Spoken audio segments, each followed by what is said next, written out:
Dans le tout début, je me fais licencier de l'entreprise pour laquelle je travaillais. Il se trouve que c'était la deuxième fois en 6 mois que je me faisais licencier. Et j'avais toujours eu envie de monter une boîte. Et quand je rencontre Liliane, qui est styliste, je me dis voilà une partenaire.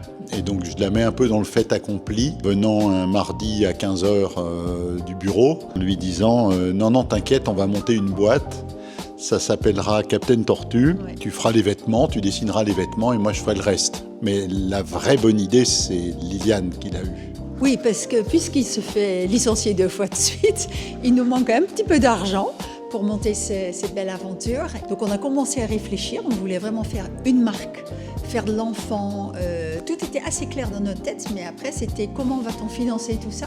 Au début on s'était dit peut-être des boutiques, peut-être créer une marque qui est vendue dans des boutiques multimarques avec des représentants.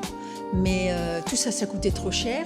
C'est là où je lui dis, mais pourquoi on ne fait pas la vente à domicile? La vente à domicile montait très très fort. Et ce qui est génial, parce que Philippe connaissait pas du tout la vente à domicile. Par contre, il a tout de suite compris ce que ça pouvait devenir. Et je crois que moi, non.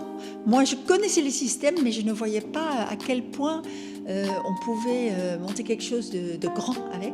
Tout a démarré comme ça, dans une chambre des bébés, pour commencer. Là, on est en 93, quand on a cette idée. Ça a été le soir de notre mariage, le 3 juillet 93. Nos amis nous ont offert l'entreprise, c'est-à-dire le logo dessiné par un de mes frères qui est graphiste, et 1 an d'expertise comptable. À force, on était très complémentaires, puisque Liliane, styliste, tailleur, donc elle maîtrisait complètement le produit.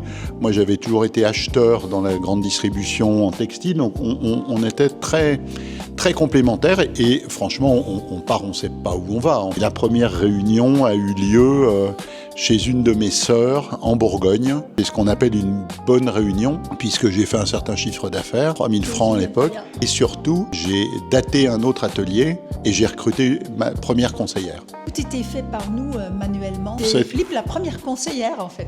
Je suis la première conseillère et j'ai fait pendant 1 an et demi des ventes. Ouais. On a recruté une belle-sœur, une amie, la sœur d'un copain, etc. Au bout de 3 mois, ils ont tous arrêté, ils nous ont tous dit « ça ne marchera jamais ». Et on a continué et bien nous en a pris. Moi, j'avais la tête dans les nuages et Liliane les pieds sur terre. Et moi, je voyais les choses en grand.